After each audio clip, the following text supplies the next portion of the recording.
بسم اللہ الرحمن الرحیم۔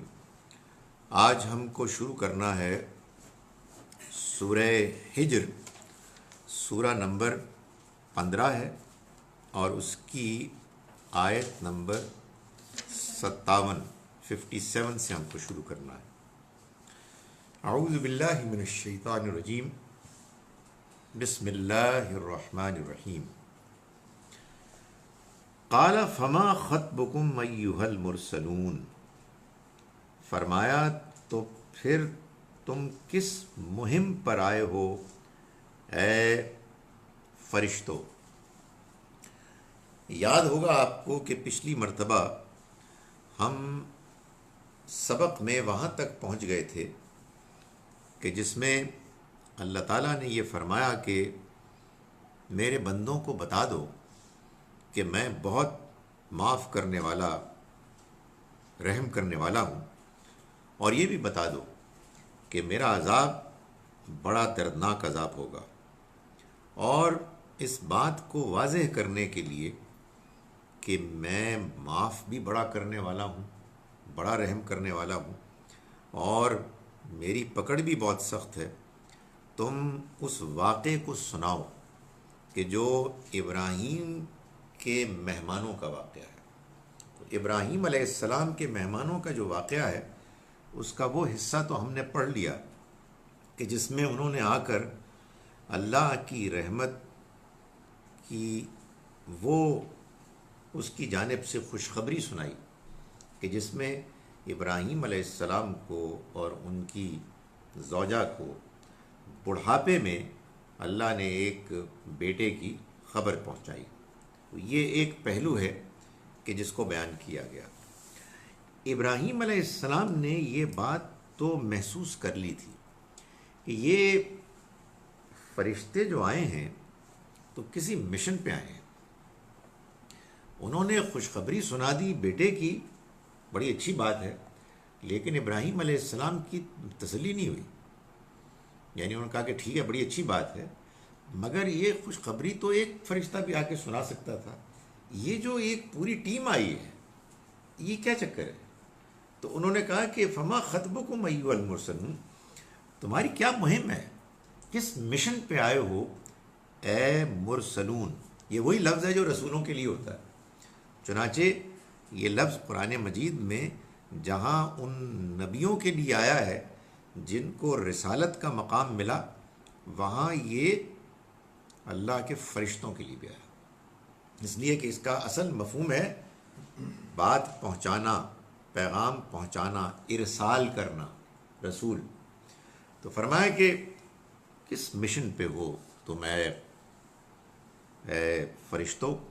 سر یہاں پیغمبر نہیں ہوگا، مرسلین کا لفظ تو فرشتوں کا مطلب تو نہیں نکلتا۔ نہیں وہ ٹھیک ہے، لیکن اس سے مراد ہے نا، الف لام آ گیا نا، تو اس سے مراد فرشتے ہی ہیں۔ وہ آگے ساری بات پیچھے سے آگے تک سب فرشتے ہی ہیں نا، یعنی یہ فرشتوں کے لیے لفظ استعمال ہوا ہے۔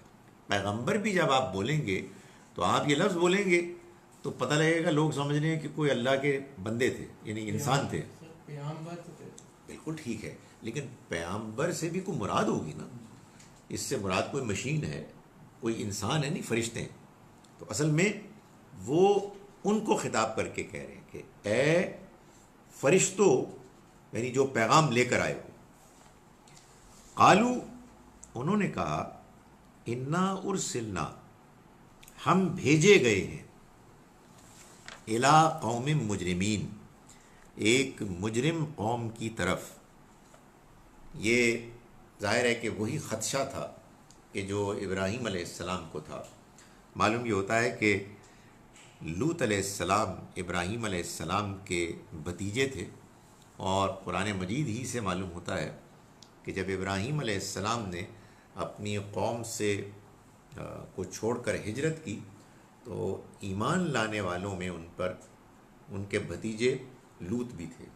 تو لوط علیہ السلام گئے تھے جس قوم کی طرف، ابراہیم علیہ السلام کو اس کی خبریں تو تھیں کہ ان کا رویہ ٹھیک نہیں تھا، لیکن یہ بات کہ معاملہ اتنا آگے بڑھ گیا ہے کہ اللہ کے فرشتے آ کے اب ان کی بستی کو الٹ دیں گے اور ان پر عذاب نازل کریں گے، انہیں اس کا اندازہ نہیں تھا۔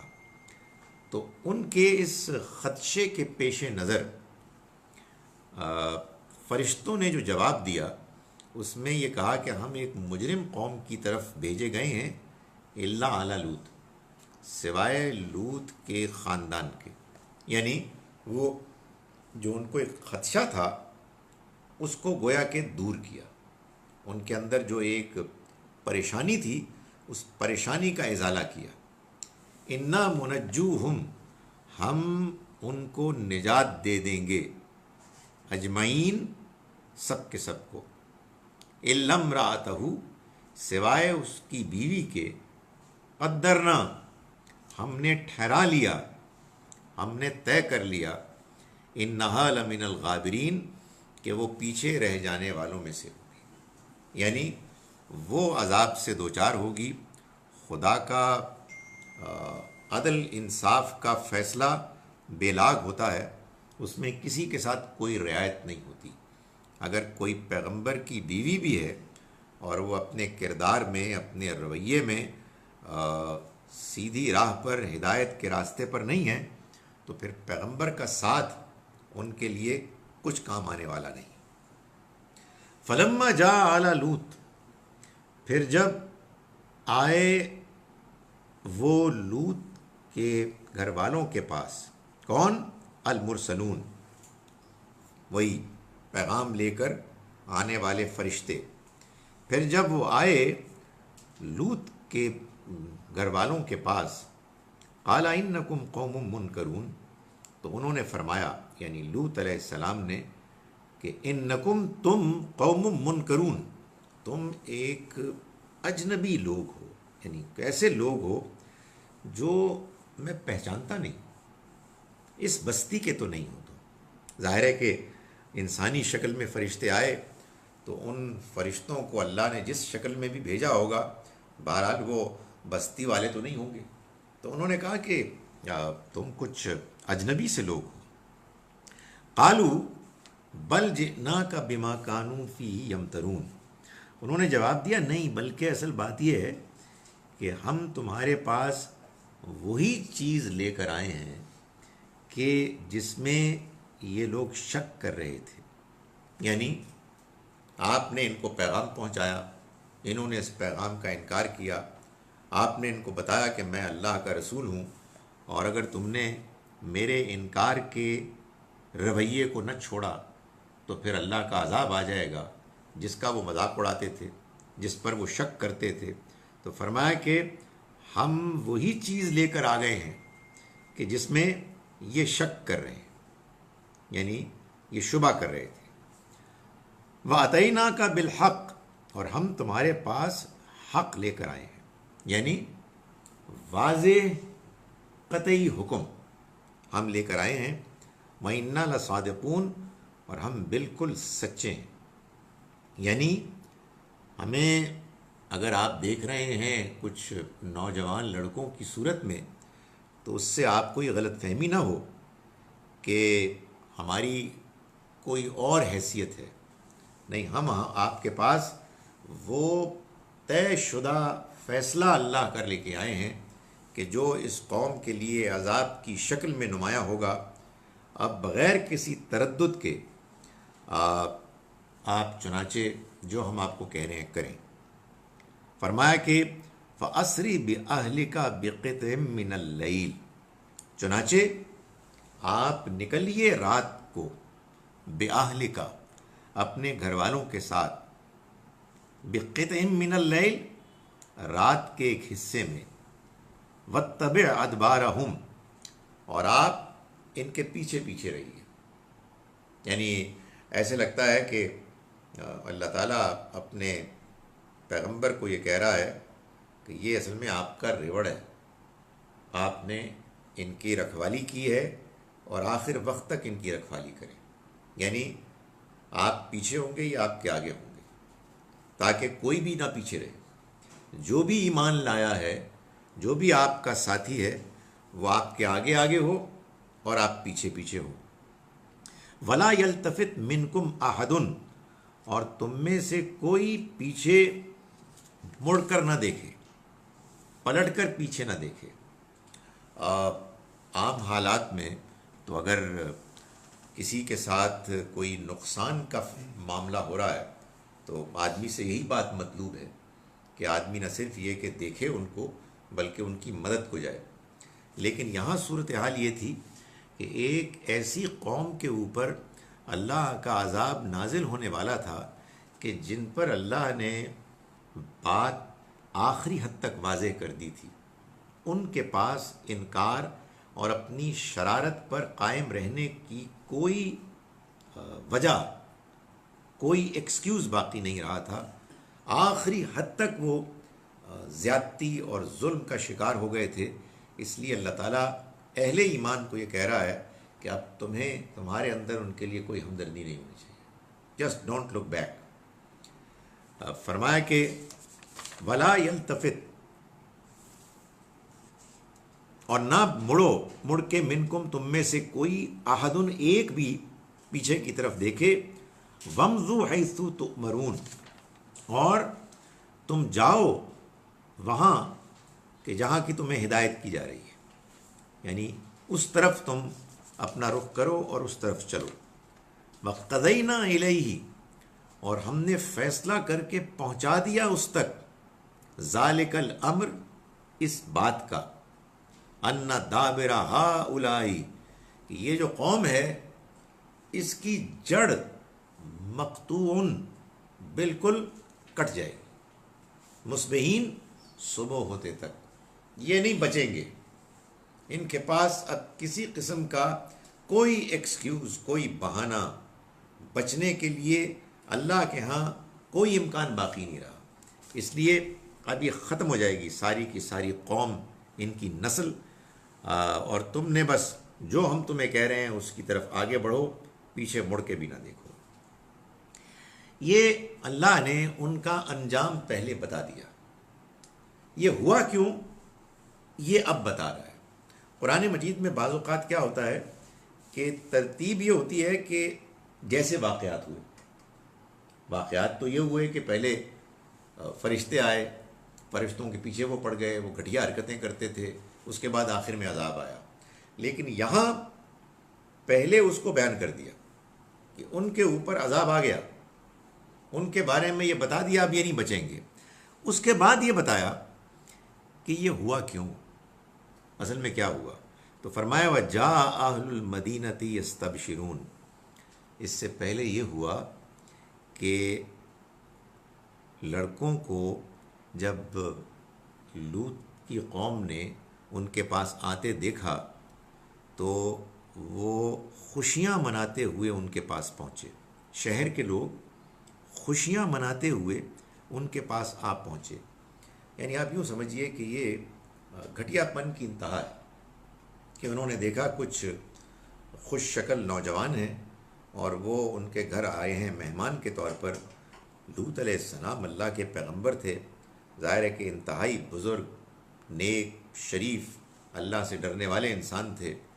ان کے گھر کوئی مہمان آئے ہیں، ان کے بیماری، ان کی اخلاقی گراوٹ کا یہ عالم ہو گیا کہ وہ اس چیز کو بالکل نظر انداز کرتے ہوئے، دوڑتے ہوئے وہ ان کے گھر گئے، خوشیاں مناتے ہوئے کہ اب ہمیں اپنی گھٹیا خواہش کو پورا کرنے کا ایک اور موقع ملے گا۔ سو یہ یوں سمجھیے کہ پستی، گراوٹ کی انتہا ہو گئی۔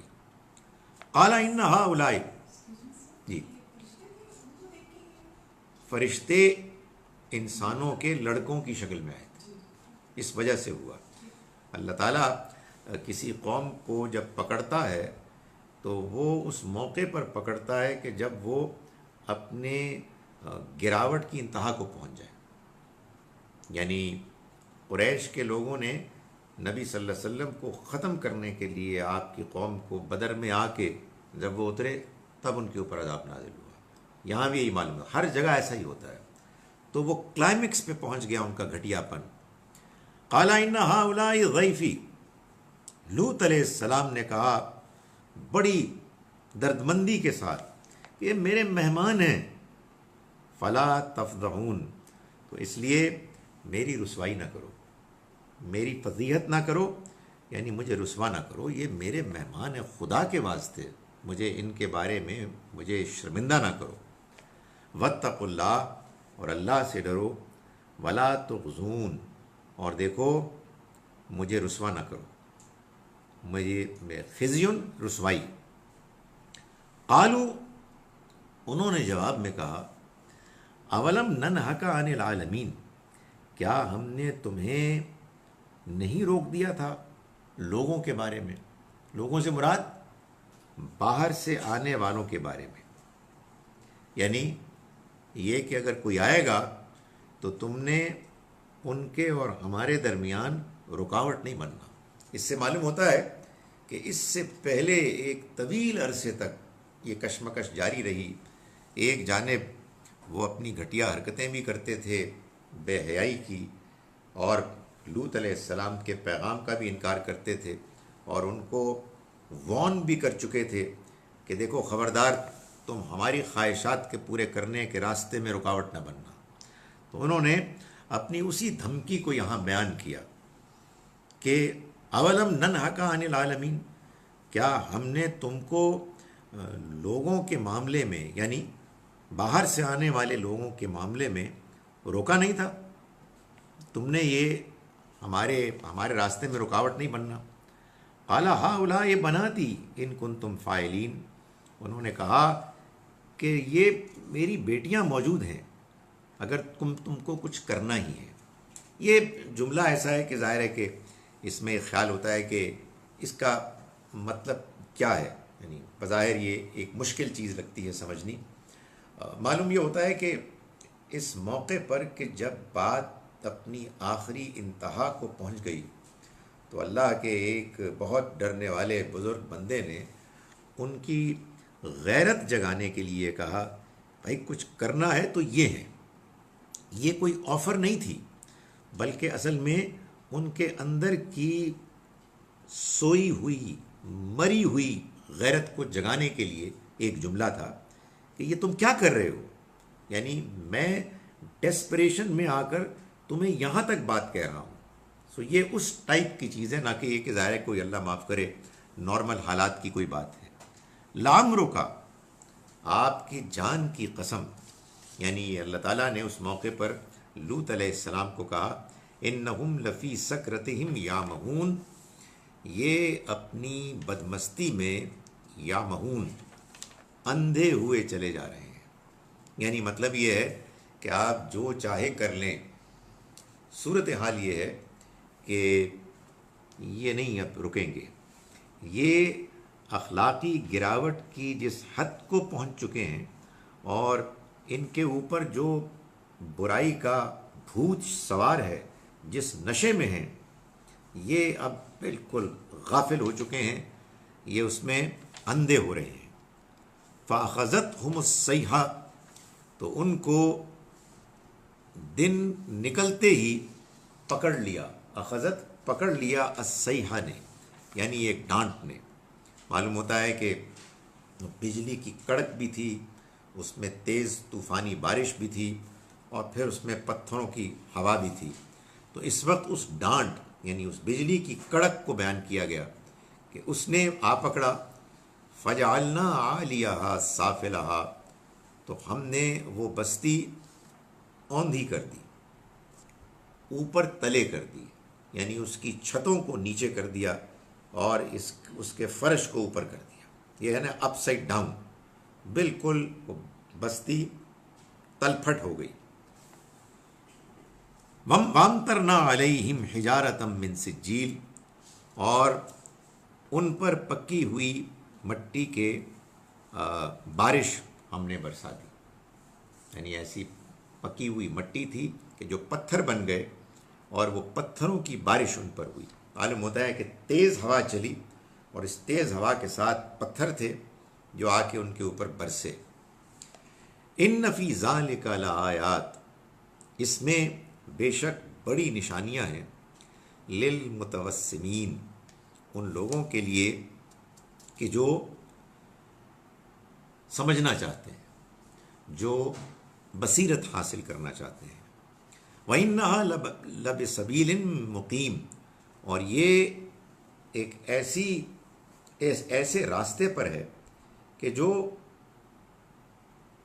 گزرگاہ پر واقع ہے، یعنی لوگ جہاں چلتے ہیں، سفر کرتے ہیں، وہاں موجود ہے۔ معلوم یہ ہوتا ہے کہ لوگ جب جاتے تھے یہاں سے حجاز سے شام کی طرف، تو راستے میں جو بڑا شہر تھا صدوم، وہ اور اس کے جو دوسرے شہر بھی تھے وہ آتے تھے، اور اللہ نے عبرت کی غرض سے ان بستیوں کے جو روئنز ریمننٹس تھے ان کو برقرار رکھا، ان کی ایک شکل موجود تھی تاکہ لوگ اس کو دیکھ کے ماضی کی اس داستان کو یاد کریں اور اس سے عبرت حاصل کریں۔ فرمایا ان فی ذالک لآیہ، اس میں یقیناً بڑی نشانی ہے، للمومنین، اہل ایمان کے لیے، وہ لوگ کہ جو ایمان لے آئے ہیں ان کے لیے بھی، کہ جن لوگوں نے انکار کیا وہ اب اللہ کی پکڑ سے بچ نہیں سکیں گے، اور ان لوگوں کے لیے بھی کہ جو ایمان لانے کا فیصلہ کر رہے ہیں، جن کو کہ ابھی ایمان کے راستے میں کچھ سفر کرنا ہے، ان کے لیے بھی اس میں بڑی نشانی ہے کہ وہ اس بات کو جان لیں کہ یہ کوئی مذاق نہیں ہے کہ آپ اللہ کے رسول کے پیغام کو سنیں اور اس کے بعد آپ اس کو نظر انداز کر دیں، اس کا انکار کر دیں۔ لوط علیہ السلام کی قوم کی داستان کے بیان میں جو اللہ تعالیٰ نے ایک خصوصی اہتمام کیا وہ یہ ہے کہ یہ بتایا کہ ایمان کا اخلاق کے ساتھ کیا رشتہ ہوتا ہے، یعنی لوط علیہ السلام کی قوم بالخصوص جس اخلاقی برائی گراوٹ میں مبتلا تھی، وہ صرف یہی نہیں تھا کہ چند لوگ ادھر ادھر کوئی غلط کام کرتے تھے اور باقی بستی ٹھیک ہی تھی، اچھے لوگوں پر مشتمل تھی۔ معلوم ہوتا ہے کہ اس برائی نے گویا کہ پورے معاشرے کو اپنے لپیٹ میں لے لیا تھا، اور لوگ بے دھڑک وہ کام کرتے تھے، اور اس کے نتیجے میں یہ ہوا کہ لوگوں کے اندر ان کی بری حیوانی خواہشات کے پیچھے پڑنے کے نتیجے میں جو ایک اندھا پن پیدا ہو گیا، ان کے دل جس طرح سے سخت ہو گئے، اس کے بعد ان کے لیے اللہ کے پیغام کو ماننا ممکن نہیں ہے۔ تو اصل میں آدمی جب اخلاقی طور پر گر جاتا ہے تو پھر وہ ایمان نہیں لا سکتا، اس لیے کہ اصل میں ایمان ایک تو یہ کہ پاک صاف دل میں پیدا ہونے والی روشنی ہے، اور دوسرا یہ کہ ایمان انسان کو برائی سے روکتا ہے، بے حیائی سے روکتا ہے، انسان کو ٹوکتا ہے ہر اس کام سے کہ جو منکر ہے، جو برا ہے۔ تو اس بیان میں، اس کہانی میں جو واقعہ پیش آیا، یہ دونوں چیزوں کا آپس میں ربط جو ہے اس کو بیان کیا گیا۔ ہمارے ہاں لوگ عام طور پر کہتے ہیں کہ اصل میں ان کے اوپر عذاب آیا اس برے کام کی وجہ سے، نہیں، اللہ کے رسول کے انکار کی وجہ سے۔ انہوں نے اللہ کے رسول کا انکار کیوں کیا؟ اس لیے کہ وہ برا کام کرتے تھے۔ اصل میں اس میں ترتیب یوں ہے، وَإِن كَانَ أَصْحَابُ الْأَيْكَةِ لَظَالِمِينَ، اسی طرح سے اصحاب ایکا والے بھی ظالم تھے۔ ایکا والے یعنی جنگل والے، یہاں مراد اس سے شعیب علیہ السلام کی قوم ہے۔ اس سورہ مبارکہ میں یہ بیان کیا گیا لوط علیہ السلام کی قوم کے بارے میں، اور یہ بتایا گیا کہ یہ اس راستے میں موجود ہیں جس راستے میں یہ سفر کرتے ہیں، یہ عرب کے لوگ۔ اب اس کے بعد ایک جنگل والی قوم کو بیان کیا گیا پیغمبر کا نام لیے بغیر، تاکہ اس کو آئیڈینٹیفائی کیا جائے اس کی اپنی جگہ کے لحاظ سے۔ اس سے آگے پھر سمود کی جو قوم ہے صالح علیہ السلام کی، اس کو ہجر سے، اس کے نام سے بیان کیا گیا۔ سو یہ اصل میں سورہ مبارکہ گویا کہ افراد کی جگہ پر جو جگہیں ہیں، جو سپاٹس ہیں، ایریاز، ان کے لحاظ سے ان کو آئیڈینٹیفائی کر رہی ہے۔ تو فرمایا کہ جنگل والے بھی اسی طرح سے ظالم تھے، یعنی مطلب یہ کہ وہ بھی اپنی جانوں پر ظلم کرتے تھے، جیسے لوط کی قوم نے کیا، اپنی فطرت کو بگاڑ دیا، برباد کر دیا۔ فانتقمنا منہم، تو ہم نے ان سے انتقام لیا۔ ہم نے انتقام لیا، آپ کے ساتھ کیا زیادتی کی تھی اے خدایا؟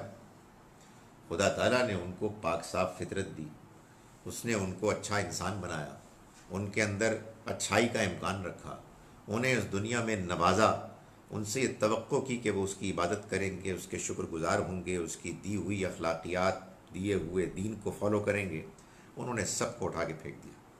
تو فرمایا کہ پھر فانتقمنا منہم، ہم نے ان سے انتقام لیا، وَإِنَّهُمَا لَبِإِمَامٍ مُبِينٍ، اور یہ دونوں بستیاں کھلی شاہراہ پر واقع ہیں، وہ بھی جن کا ذکر پیچھے ہوا اور یہ بھی، یعنی پچھلی قوم، قوم لوط بھی اور قوم شعیب بھی۔ وَآتَيْنَاهُمْ آیاتنا، اور ہم نے ان کو دیں اپنی نشانیاں، فَكَانُوا عَنْهَا مُعْرِضِينَ، تو وہ اس سے اعراض کرنے والے ہو۔ وَلَقَدْ كَذَّبَ أَصْحَابُ الْحِجْرِ الْمُرْسَلِينَ، اور یقیناً ہجر والوں نے انکار کیا رسولوں کا۔ آپ بہت اچھا کیا کہ مجھے تنبیہ کر دی۔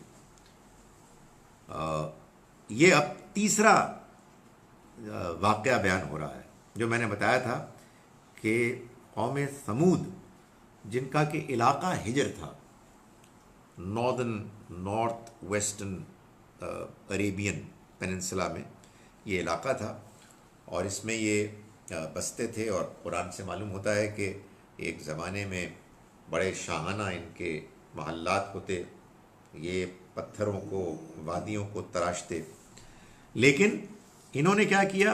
انہوں نے بھی رسولوں کا انکار کر دیا۔ قرآن سے معلوم ہوتا ہے کہ ان کے پاس تو ایک ہی رسول آئے تھے، یعنی صالح علیہ السلام، لیکن اللہ تعالیٰ نے فرمایا کہ انکار انہوں نے رسولوں کا کیا، یعنی مطلب یہ ہے کہ ایک رسول کا انکار سب رسولوں کا انکار، اس لیے کہ ایک رسول کے پیغام کو اگر آپ نے نہیں مانا تو پھر کوئی رسول بھی آ جائے، نہ ماننے والے نہیں مانیں گے۔ وہی پیغام ہے، وہی اللہ تعالیٰ کا بات کو پیش کرنے کا انداز ہے۔ پیغمبروں کے درمیان بھی آپس میں اتنی اخلاق، کردار، پریزنٹیشن میں مشابہت ہے کہ ایک کو نہ مانا تو کسی کو بھی نہیں مانا، ایک کو مان لیا آپ نے ٹھیک طرح سے، سب کو مان لیا۔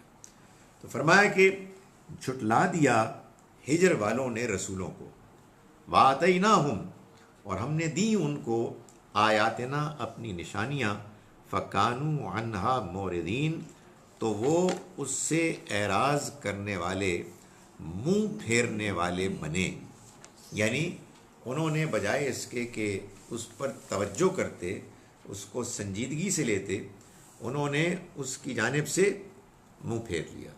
اصل میں یہی ہوتا ہے عمل ابتدا میں، یعنی انکار، دشمنی، جھٹلانا، یہ تو بعد میں ہوتا ہے۔ پہلا جو ریئیکشن ہے وہ یہی ہوتا ہے، کوئی اہمیت نہیں دی، آپ نے محسوس کیا کہ یہ چیز آپ کی دلچسپیوں سے، آپ کے دنیاوی مفادات سے ٹکرا رہی ہے، تو اس کو ٹال دو، اس سے منہ موڑ لو۔ تو انہوں نے یہ کام کیا۔ وَكَانُوا يَنْحِتُونَ مِنَ الْجِبَالِ بُيُوتًا آمِنِينَ، اور وہ پہاڑوں کو تراش کر گھر بناتے تھے، آمنین، کہ امن سے رہیں۔ یہ بات اللہ تعالیٰ نے بیان فرمائی اس بات کو واضح کرنے کے لیے کہ یہ انہوں نے انکار کیوں کیا۔ فرمایا انکار اس لیے کیا کہ یہ پہاڑوں کو تراشتے تھے اور اس میں گھر بناتے تھے کہ اس میں گویا کہ اطمینان سے ہمیشہ کے لیے رہیں۔ ایک جگہ اور قرآن مجید نے اس کو بیان کیا کہ گویا کہ ہمیشہ کے لیے رہنا ہے۔ کیا اس سے یہ بات معلوم ہوئی کہ گھر بنانے کوئی بری چیز ہے؟ نہیں، اس سے معلوم ہوا کہ گھر بنانا، دنیا میں دلچسپی لینا، دنیا کی پلاننگ ایسے کرنا کہ اس کے نتیجے میں انسان غافل ہو جائے اور وہ یہ سوچنے لگے کہ مجھے تو یہیں پر رہنا ہے۔ اور یہ کب آئے گا؟ یہ خیال اس وقت آئے گا کہ جب انسان دنیا کی مشغولیات میں یہ رویہ اختیار کرے کہ جائز ہے یا ناجائز ہے، مجھے تو ہر حال میں اس کو بنانا ہے، اس لیے کہ بہرحال مجھے دنیا کو اچھا کرنا ہے۔ تو اس کو قرآن کہتا ہے کہ یہ اصل میں آپ نے آخرت کے مقابلے میں دنیا کو ترجیح دی اور اس کے بعد آپ کے اصول ٹوٹنا شروع ہو گئے. تو یہ ان کے بارے میں یہ بتایا گیا کہ یہ انہوں نے اعراض کیوں کیا.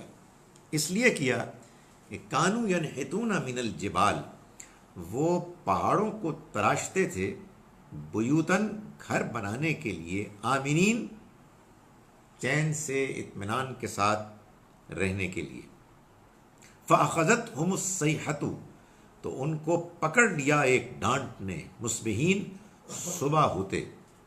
یعنی ان کا یہ رویہ جب جاری رہا اور انہوں نے جب ہمارے پیغمبر کے پیغام کو نظر انداز کیا، اس کا انکار کیا، اس کو جھٹلایا، اس کی مخالفت کی، پیغمبر کے مخالف ہو گئے، تو پھر جب حد ہو گئی، بات اپنی انتہا کو پہنچ گئی، تو اس کے بعد پھر ان کو ایک ڈانٹ نے، بجلی کی کڑک نے پکڑ لیا، اور یہ کچھ صبح ہونے کے موقع پر تھا.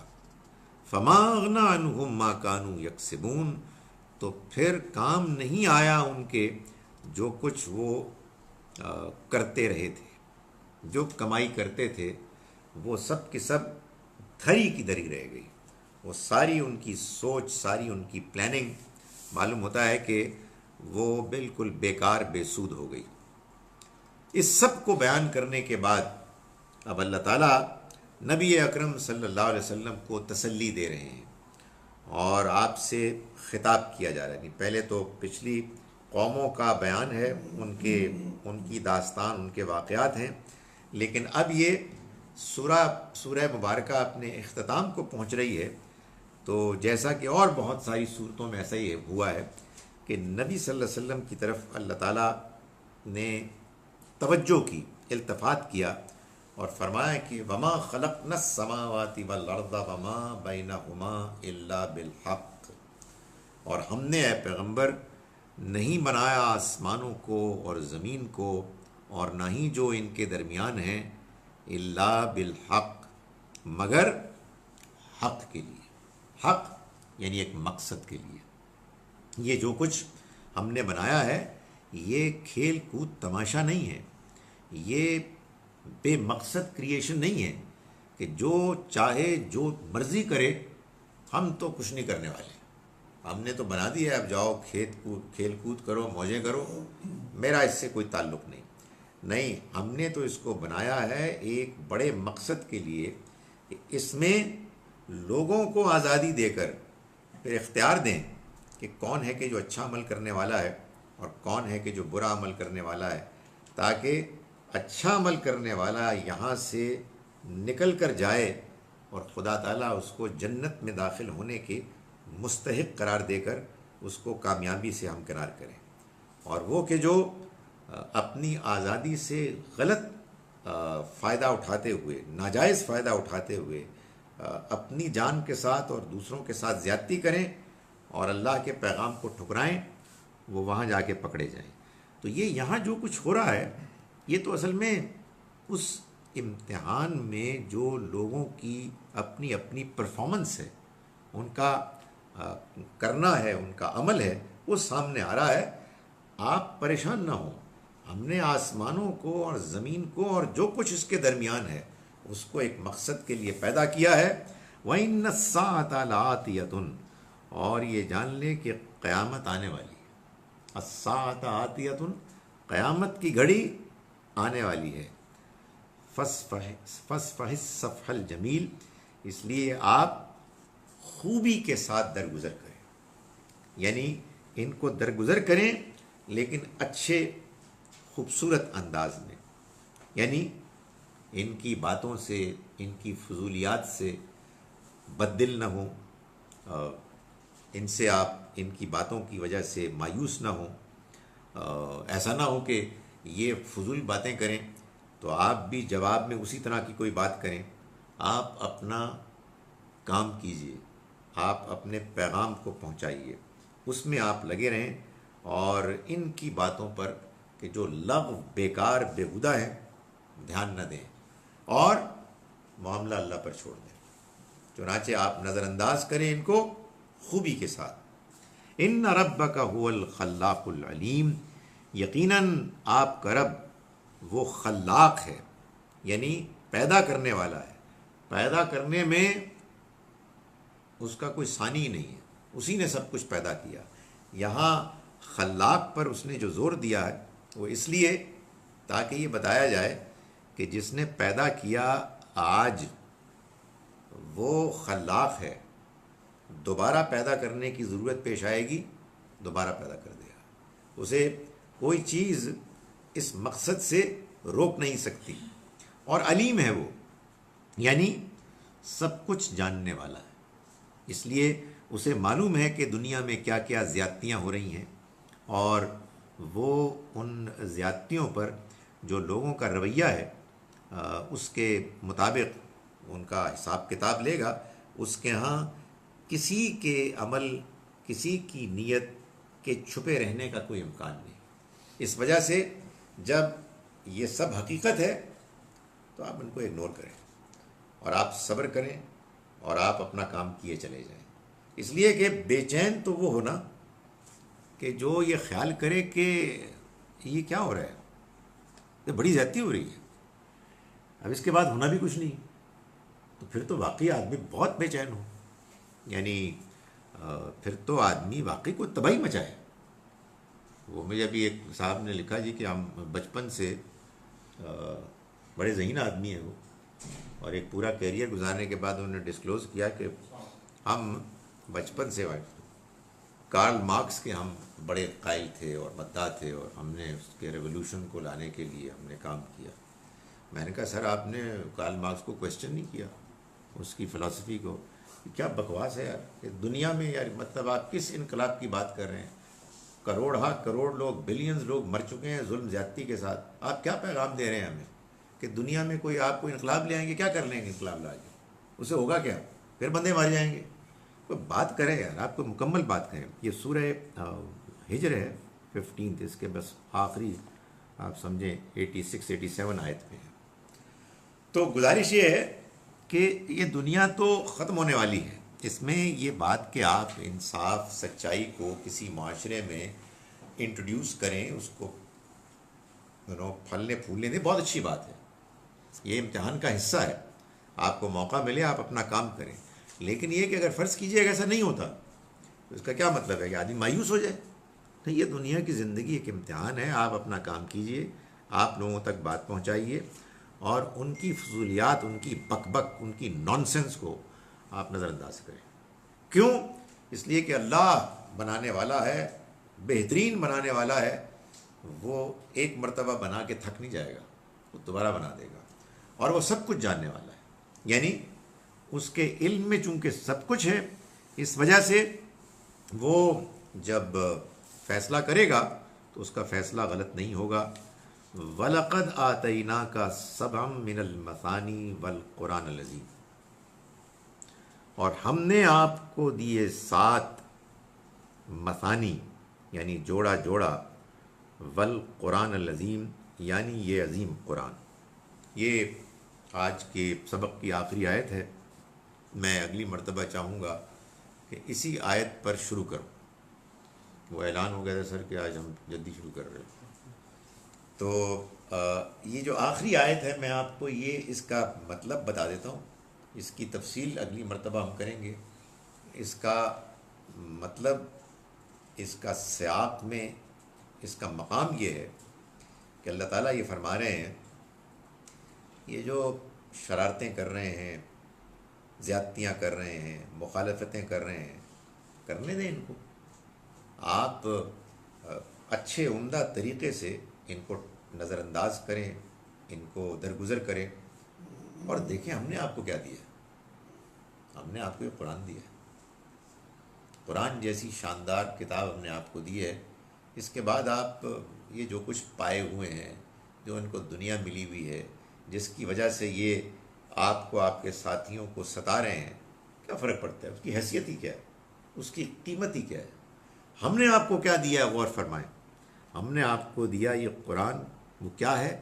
7, یہ 7 ہیں, یعنی وہ 7 جوڑے صورتوں کے جو مثانی ہیں, یعنی وہ جوڑا جوڑا ہے. 7 ہوئے گروپس, اور مثانی ہے صورتوں کے جوڑے، جو دو صورتیں ایک ساتھ آتی ہیں، جو پورا قرآن اسی پر مشتمل ہے۔ اور یہ کیا ہے؟ یہ عظیم قرآن ہے، یعنی اس قرآن کو ہم نے ایسے ڈیزائن کر کے آپ کو دیا ہے کہ اس میں 7 گروپس بنتے ہیں، ایسے صورتوں کے گروپس کے جو مکی صورتوں سے شروع ہو کر مدنی صورتوں پر ختم ہوتے ہیں، اور ان سب میں اللہ نے صورتوں کو جوڑا جوڑا بنایا ہے۔ یہ عظیم قرآن ہے، اس قرآن کو پڑھیے، اس کو سمجھیے، اس کو لوگوں تک پہنچائیے، اور باقی یہ جو مخالفتیں کر رہے ہیں اس کو آپ نظر انداز کریں۔ میں ان آیات کا ترجمہ ایک مرتبہ پھر کر رہا ہوں جو ہم نے آج پڑھی۔ آیت نمبر 57 سے ہم نے آج کا سبق شروع کیا۔ بسم اللہ الرحمن الرحیم۔ قال فما خطبکم ایھا المرسلون، فرمایا ابراہیم علیہ السلام نے فرشتوں سے کہ تم یہ بتاؤ کہ تم کس مہم پر ہو، اے فرستادو تم کس مہم پر ہو؟ قالوا، انہوں نے کہا، انا ارسلنا الی قوم مجرمین، ہم بھیجے گئے ہیں ایک مجرم قوم کی طرف، الا آل لوط، سوائے لوط کے خاندان کے، انا لمنجوہم اجمعین، ہم ان سب کو نجات دے دیں گے، یعنی ان کے خاندان والوں کو، الا امرأتہ، سوائے ان کی بیوی کے، قدرنا، ہم نے ٹھہرا لیا ہے، انہا لمن الغابرین، کہ وہ پیچھے رہ جانے والوں میں سے ہوگی۔ فلما جاء آل لوط المرسلون، پھر جب فرشتے آئے لوط کے خاندان کے پاس، قال انکم قوم منکرون، تو فرمایا لوط علیہ السلام نے کہ تم اجنبی لوگ ہو۔ قالوا بل جئناک بما كانوا فیہ یمترون، انہوں نے کہا کہ نہیں، بلکہ ہم تو آئے ہیں تمہارے پاس اس چیز کے ساتھ کہ جس پر یہ شک کرتے رہے ہیں، وَأَتَيْنَاكَ بِالْحَقِّ، اور ہم آئے ہیں آپ کے پاس بالکل سچ لے کر، قطعی حکم لے کر، وَإِنَّا لَصَادِقُونَ، اور ہم واقعی سچے ہیں، ہم آپ کے پاس حق لے کر آئے ہیں، یعنی جو بالکل واضح ہے، اور ہم سچے ہیں۔ فَأَسْرِ بِأَهْلِكَ بِقِطْعٍ مِّنَ اللَّيْلِ، تو آپ نکلیے اپنے گھر والوں کے ساتھ رات کے ایک حصے میں، وَاتَّبِعْ أَدْبَارَهُمْ، اور آپ ان کے پیچھے ہوں، ان کے پیچھے سے پیروی کریں، وَلَا يَلْتَفِتْ مِنْكُمْ أَحَدٌ، اور دیکھو تم میں سے کوئی بھی نہ مڑے، وَامْضُوا، اور نکلو، حَيْثُ تُؤْمَرُونَ، وہاں جہاں کہ تم کو حکم دیا جا رہا ہے، وَقَضَيْنَا إِلَيْهِ، اور ہم نے فیصلہ کر کے سنا دیا ان کو، ذالک الامر، اس معاملے کا، اس بات کا، ان دابر ہؤلاء، کہ اس قوم کی جڑ، مقطون، کٹ جائے گی، مصبحین، صبح ہوتے تک، وجاء اہل المدینۃ یستبشرون، اور آئے شہر والے خوشیاں مناتے ہوئے، قال ان ہؤلاء ضیفی، فرمایا لوط علیہ السلام نے کہ یہ میرے مہمان ہیں، فلا تفضحون، تو دیکھو میری فضیحت نہ کرو، واتقوا اللہ، اور ڈرو اللہ سے، ولا تخزون، اور مجھے رسوا نہ کرو، قالوا اولم ننہک عن العالمین، انہوں نے کہا کہ کیا ہم نے آپ کو باہر سے آنے والے لوگوں کے بارے میں نہیں روکا تھا؟ قال ہؤلاء بناتی، انہوں نے کہا کہ خدا کے بندو یہ میری بیٹیاں ہیں، ان کنتم فاعلین، اگر تمہیں کچھ کرنا ہی ہے، لعمرک، اے لوط تمہارے عمر کی قسم، انہم لفی سکرتہم، تمہاری جان کی قسم، یہ تو اپنے نشے میں یامہون، اندھے بہرے پھرے جا رہے ہیں، فاخذتہم الصیحہ، تو ان کو پکڑ لیا ایک چیخ نے، ڈانٹ نے، مشرقین، صبح ہوتے تک، فجعلناها عالیہا سافلہا، تو ہم نے بنا دیا ان کے اوپر کے حصے کو نچلا، یعنی ان کو تلپھٹ کر دیا، وامطرنا علیہم حجارۃ من سجیل، اور ہم نے بھیجی ان کے اوپر پتھروں کی، یعنی پکے ہوئے مٹی کے پتھروں کی بارش. ان نفی سجیل تو ادھر بھی آیا نا لیلا. ہاں اس میں بھی ہے وہ بھی سجیل ادھر کے کہتے ہیں یہ اس کا پتھر ہے کوئی دوزخ کا کچھ تھا. سنگ گل ہے جی. یہ پتھر ہوتا ہے کہ جو جب پکا ہو جاتا ہے تو سخت ہو جاتا ہے، یعنی مٹی ہے، مٹی سے وہ پتھر بن جاتا ہے. ان فی ذالک لآیات، یقیناً اس میں بڑی نشانیاں ہیں، للمتوسمین، ان لوگوں کے لیے کہ جو سمجھنا چاہیں، بصیرت حاصل کرنا چاہیں. وَإِنَّهَا لَبِسَبِيلٍ مُقِيمٍ، اور یہ یعنی یہ بستی اس شاہراہ میں ہے کہ جو عام گزرگاہ پہ واقع ہے. ان فی ذالک لآیۃ للمؤمنین، یقیناً اس میں اہل ایمان کے لیے بڑی نشانیاں ہیں. وَإِنْ كَانَ أَصْحَابُ الْأَيْكَةِ لَظَالِمِينَ، اور یقیناً جنگل والے بھی بڑے ظالم تھے. فَانْتَقَمْنَا مِنْهُمْ، تو ہم نے ان سے انتقام لیا. وَإِنَّهُمَا لَبِإِمَامٍ مُبِينٍ، اور یقیناً وہ یہ دونوں بستیاں یہ کھلے شاہراہوں پر واقع ہیں. وَلَقَدْ كَذَّبَ أَصْحَابُ الْحِجْرِ الْمُرْسَلِينَ، اور یقیناً جھٹلایا ہجر والوں نے رسولوں کو. وَآتَيْنَاهُمْ آیَاتِنَا، اور ہم نے ان کو دیں اپنی نشانیاں. فَكَانُوا عَنْهَا مُعْرِضِينَ، تو وہ اس سے اعراض کرنے والے بنے. وَكَانُوا يَنْحِتُونَ مِنَ الْجِبَالِ، اور وہ پہاڑوں کو تراشتے تھے. بیوتن، گھر بنانے کے لیے، آمنین، امن چین کے ساتھ رہنے کے لیے. فاخذتهم الصیحہ، تو پکڑ لیا ان کو ایک ڈانٹ نے. مصبحین، صبح ہوتے ہی. فما اغنی عنہم ما کانوا یکسبون، تو کچھ کام نہیں آیا ان کے وہ سب کچھ کہ جو وہ کیا کرتے تھے. وما خلقنا السماوات والارض وما بینہما الا بالحق، اور ہم نے نہیں پیدا کیا آسمانوں کو نہ زمین کو، اور نہ ہی جو ان کے درمیان ہے، سوائے مقصد کے لیے، ایک مقصد کے لیے. وَإِنَّ السَّاعَةَ لَآتِيَةٌ، اور آخرت کی گھڑی وہ آ کر رہے گی. فَاصْفَحِ الصَّفْحَ الْجَمِيلَ، تو آپ ان کو درگزر کیجئے اچھے انداز میں. إِنَّ رَبَّكَ هُوَ الْخَلَّاقُ الْعَلِيمُ، یقیناً تمہارا رب وہ بہت خلاق، پیدا کرنے والا ہے، جاننے والا ہے.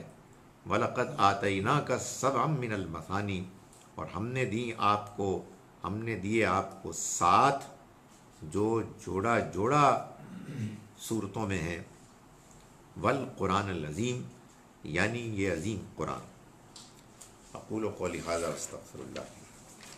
سر یہ جنگل والے آپ نے بتایا کہ حضرت شعیب کے جی تھے، تو انہوں نے کیا کیا تھا؟ ان کی کیا تھی گستاخی، اور اللہ تعالیٰ نے ان کو پنش کس طرح کیا؟ یعنی آپ یوں سمجھیے کہ گستاخی تو سبھی کی انکار تھی.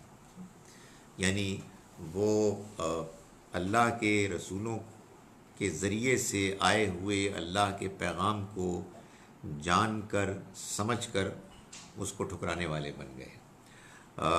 اس کے پیچھے بالعموم جو چیز ہوتی تھی وہ تکبر ہوتی تھی، مگر بعض اوقات تکبر کے ساتھ ملی ہوئی کچھ اخلاقی برائیاں بھی نمایاں ہو گئیں. جیسے مکے والوں کے ساتھ بھی اللہ تعالیٰ نے یہ بتایا، اسی میں بتایا کہ وہ فویل للمصلین مصلین الذین هم عن صلاتهم ساہون الذین هم یراؤون ویمنعون الماعون. چھوٹی چھوٹی چیزیں بھی ایک دوسرے کو برتنے کے لیے دینے سے وہ انکار کرتے تھے. تو ان کے ہاں جو چیز اخلاقی طور پر نمایاں ہو گئی وہ ناپ تول میں گڑبڑ کرتے تھے. ٹریڈنگ ان کا ایک بڑا تھا نمایاں ذریعہ آمدنی، اور اس میں وہ لوگوں کے ساتھ زیادتی کرتے. اور یہ کچھ قرآن سے معلوم ہوتا ہے کہ وہ جو راستے تھے ایک بستی سے دوسری بستی جانے والے، اس میں ڈکیتیاں بھی کرتے، لوگوں کو روکتے، پکڑتے، ان کے ساتھ زیادتی کرتے. شعیب علیہ السلام نے ظاہر ہے ان کو ان چیزوں سے بھی روکا اور ان کو اللہ کے پیغام کی دعوت بھی دی، انہوں نے ان کا انکار کر دیا. تو اس کے بعد ان کے اوپر عذاب آیا. سر یہ جی میں رات کو یہ زیادہ تر یونیورس وغیرہ کا بہت دیکھتا ہوں 2-3 گھنٹے. تو اس میں وہ بتا رہے تھے کہ آمینڈا ایک گلیکسی ہے آ کے جو نزدیک ترین ہے ملکی وے سے, وہ آ کے ٹکرائے گی, اس طرح اسپاٹ ہوگا, یہ ہوگا, سورج بالکل ڈاف کی شکل اختیار کر لے گا, ریڈ جوائنٹ بن جائے گا, اور زمین بالکل. تو اگر مجھے یہ سمجھ نہیں آتی جب ہم اس کو دیکھتے ہیں تو یہ اگر کل کی جو سمجھتے ہیں نا, جو کل اللہ کہہ رہا ہے وہ تو اللہ کو پتہ وہ کل کب ہے, تو قیامت تو یہ کلیئر کٹ سائنس بتا رہی ہے کہ آ رہی ہے. یہ بات تو صحیح ہے, تو پھر ہم کیوں نہیں سمجھتے؟ دیکھیں بات یہ ہے کہ آدمی سائنس سے نہیں مانتا, آدمی معجزے سے نہیں مانتا, آدمی سمجھ کے مانتا ہے. اصل میں دیکھیں, یہ بات کہ قیامت ہوگی, یہ بات کہ موت کے بعد زندگی بالکل ممکن ہے, گدھائی ہے کہ جو اس کا انکار کرے. نہیں, کیسے انکار ہو سکتا ہے اس کا؟ لیکن یہ بات کہ یہ دنیا کی زندگی بنانے والے نے ایک پلاننگ کے ساتھ بنائی ہے جس کا مقصد یہ ہے کہ یہاں سے لوگوں کو چنا جائے وہاں کی بہترین دنیا میں بسانے کے لیے, اس کو ماننے کے راستے میں لوگوں کے یہاں طرح طرح کی رکاوٹیں, کوئی تکبر ہے, کوئی فلسفہ ہے. اب دیکھیں نا, اب یہ کیا ہے, کارل مارکس نے جو بات کی وہ ساری بات تو غلط نہیں ہے, پر دنیا میں بڑی زیادتیاں ہو رہی ہیں, غریبوں کے ساتھ بہت ایکسپلائٹیشن ہو رہی ہے, ہمارے ایگزیجریشن ہے. اب کچھ لوگ اس سے اتنے فیسنیٹ ہوئے کہ وہ اندھے ہو گئے کہ یہ کوئی بہت زبردست کوئی بات کر رہا ہے. تو اصل میں وہ کوئی نہ کوئی چیز رکاوٹ بن گئی. سائنس کے معاملے میں تو یہ بھی ہوا کہ موجودہ دور کی سائنس کا آغاز جیسے ہوا, میں موجودہ دور کی بات کروں, یعنی جو ریسنٹ جو سائنس ہے پچھلی چند صدیوں کی, وہ اصل میں ہوا ہی ایسے کہ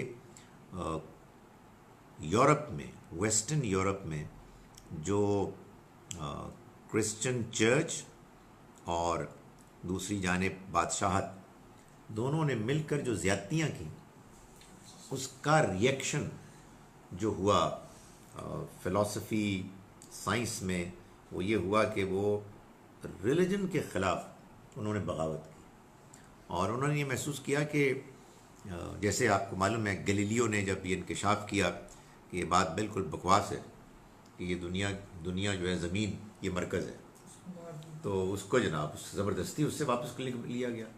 تو اب یہ اس طرح کے نان سینسیکل جو چیزیں ہیں اس سے کیا ہوا, ایک ریئیکشن پیدا ہوا. میں اسی لیے کہتا ہوں مسلمانوں کو کہ ہم بھی جو گھٹیا حرکتیں کر رہے ہیں کہ بندے کو مذہبی اختلاف کی وجہ سے مار دیا جائے, کوئی بندہ کسی کو اپوائنٹ کیا جائے کہ جی آپ ہمارے فائنینس میں ہمیں کوئی مدد کریں, ہو گئے جی ایسی تیسی ہے, مذہب ہی غلط ہے, سنو. تو اس طرح کی جو حماقتیں ہیں, اس کے بعد پھر جو ایک سائلنٹ مائنڈ ہوتی ہے نا, وہ میجورٹی نہ بھی ہو, سمجھدار لوگ کہتے ہیں یار یہ اس پیغام ہی میں کچھ لگتا ہے کوئی پرابلم ہے, اور پھر وہ دور ہو جاتے ہیں. I have 3 months fixed deposit rupees account. Can I take the interest accrued on it? I had asked you this question before too but didn't get your reply. میں نے آپ کو یہ بات کئی مرتبہ جواب دیا ہے کہ انٹرسٹ کے بارے میں میری انڈرسٹینڈنگ یہ ہے کہ اگر وہ ریٹ آف انفلیشن یا اس سے کم ہے تو پھر آپ کے لیے اس کا جواز ہے. ریٹ آف انفلیشن سے 1 پینی زیادہ ہوگا تو پھر وہ آپ نہیں لے سکتے. آپ کہیں ریٹ آف انفلیشن کیا ہے تو کچھ کام تو آپ بھی کریں, یعنی وہ آپ کو مل جائے گا. سینٹرل بینک بھی یہ کام کرتا ہے, نیشنل اکنامک سروے ایک نکلتا ہے ہر سال, اس میں بھی یہ ہوتا ہے. Be on the conservative side, ذرا احتیاط کریں. لیکن اس سے زیادہ میں ریٹ آف انفلیشن اس لیے کہہ رہا ہوں کہ سود کا تعلق نوٹوں سے نہیں ہے. نوٹ تو صرف تصویریں ہوتی ہیں, اس میں کاغذ ہوتا ہے. اصل چیز ہے پرچیزنگ پاور. آپ نے اپنے بینک کو آج سے 1 سال پہلے جو اماؤنٹ دیا اس کی ایک قوت خرید تھی. آپ بینک سے وہ قوت خرید پوری کی پوری لینے کا حق رکھتے ہیں. وہ قوت خرید کیا ہے؟ وہ ریٹ آف انفلیشن سے آپ کو معلوم ہو جاتا ہے لگ بھگ. تو یہ میں پہلے بھی گزارش کرتا رہا ہوں. Referring to today's last ayat, how do we explain the surahs that are not in pairs, as apparently the ayat is about the whole Quran but doesn't include single surahs. دیکھیں یہ بالکل ایسے ہی ہے جیسے کہ اللہ تعالیٰ فرماتے ہیں نا کہ ہم نے تم کو بنایا مرد اور عورت. تو لوگ پوچھ سکتے ہیں نا کہ سر ایک اور بھی ہے. تو اس کا ہم جواب یہ دیتے ہیں کہ دیکھیں بات یہ ہے کہ جب بات عام طور پر بھی ہم اپنی زبان میں کرتے ہیں تو اس میں ایک جنرل بات جو میجورٹی کی بات ہے اس کو بیان کرتے ہیں. ایکسیپشن کے بارے میں یہ صحیح کہا گیا ہے کہ ایکسیپشنز پروو دا رول، یعنی وہ ہوتے ہی اسی لیے ہیں کہ کوئی نہ کوئی وجہ ہوتی ہے. یعنی قرآن اصلاً جوڑا جوڑا صورتوں پر مشتمل ہے، اس میں جو ایکسیپشنز ہیں ان کی کوئی نہ کوئی وجہ ہے. وہ وجہ بھی یہ بتا رہی ہے کہ اصل میں تو اصول وہی تھا، لیکن یہاں کسی ایک یا دوسری مصلحت کی وجہ سے وہ رول اپلائی نہیں ہوا بس. جی سر میرے دو کوشچنس ہیں. سر ایک تو یہ کہ نیکسٹ ویک انشاءاللہ یہ صورت کمپلیٹ ہو جائے گی تو ہم اس سے نیکسٹ والا لے اگلا جی جی جی جی سر. دوسرا یہ ہے کہ ٹو کوشچنس ہیں سر. ایک یہ کہ جو ہمارے معاشرے میں سر جو ٹرانسجینڈر کے ساتھ جو ہمارا بیہیویئر ہے اس میں ان کا تو سر کوئی قصور نہیں ہے، جو ہے ان کو ہمیں ایک نارمل ہیومن بینگس کی طرح ان کو ٹریٹ کرنا چاہیے. Is it it sir? جی. دوسرا سوال روک رہے ہیں آپ. ٹرانسجینڈرز کے بارے میں ہمارا رویہ انتہائی بدتمیزی کا اور غیر اخلاقی رویہ ہے، انسانیت سے گرا ہوا رویہ ہے. وجہ کیا ہے؟ وجہ یہ کہ وہ ہم سے ڈفرینٹ ہے. وجہ کیا ہے؟ وجہ یہ ہے کہ ہمارے ہاں مذہبی سوچ بھی یہ ہے. آپ نے دیکھا ہوگا لوگ بات کرتے ہیں بھائی کوئی قرآن دی آیت دسو، کوئی حدیث دسو. اس کے پیچھے کیا سوچ ہے؟ اس کے پیچھے سوچ ہے دین ایک مکمل ضابطہ حیات ہے. یہ بات جتنی مشہور ہے اتنی ہی غلط ہے. یعنی کہنے کا مقصد یہ ہے کہ دین میں سب کچھ بیان ہو گیا ہے. ہرگز نہیں. دین میں موٹی موٹی باتیں بیان ہوئی ہیں. دین میں اللہ تعالیٰ نے یہ بتایا ہے کہ اللہ نے انسان کو جو فطرت دی ہے وہ فطرت اللہ کی دی ہوئی ہے. اس فطرت میں آپ کسی ٹرانسجینڈر تو انسان ہے، آپ کسی جاندار کے ساتھ زیادتی نہیں کر سکتے، کسی کے ساتھ زیادتی نہیں کر سکتے. آپ کو اللہ نے اگر گوشت کھانے کی اجازت دی ہے تو آپ کو پابند کیا ہے کہ اللہ کی اس اجازت کا ہمیشہ اعلان کر کے اس کا نام لے کے ذبح کریں. تو یہ ہمارے ہاں ایک بدتمیزی ہے اور اس کی وجہ دین کو نہ سمجھنا ہے. اور اصل میں کیا پرابلم ہوتی ہے جب دین کو آپ نہیں سمجھتے نا، یہ لوگ بعض اوقات اس کو اپریشیٹ نہیں کرتے. وہ کہتے ہیں جی کہ وہ ویسٹ میں تو لوگ جو ہیں ان کے پاس دین بھی کوئی نہیں ہے، بلکہ جو دین تھا انہوں نے اس کو ٹھکرا دیا اور وہ ہم سے زیادہ بہتر انسان ہیں. تو خیر میں اس میں نہیں جاتا کہ بہتر ہے یا نہیں ہے. بڑے بڑے کمینے وہاں بھی پائے جاتے ہیں. یعنی یہ ایک بٹن سے ہزاروں لاکھوں لوگوں کو بم کے ذریعے مار دینا، یہ کون سی انسانیت ہے؟ لیکن اس میں کوئی شک نہیں ہے کہ وہاں بہت سے پہلوؤں میں بڑی انسانیت ہے. آپ یہ دیکھیں یار، سوچئے ٹریفک جا رہی ہے سر، ٹریفک یہ میں نے خود دیکھا ہے کینیڈا میں، کیلگری میں. یوں جا رہے تھے، اچانک ٹریفک رک گئی. وجہ کیا ہے؟ چند بطخیں روڈ کراس کر رہی تھیں. My goodness, so long as those ducks were on the road, گاڑی آگے نہیں چلی. یار یہ انسانیت ہے. تو اصل میں گزارش یہ کر رہا تھا کہ لوگ کہتے ہیں کہ یہ انسانیت کہاں سے آئی، اور ہمارا مذہب جو ہے اس کے باوجود انسانیت نہیں لا سکا. تو میں یہ گزارش کروں، اگر آپ اس کو صحیح سمجھ لیں، نہیں سمجھیں گے تو آپ مجھے ماریں گے.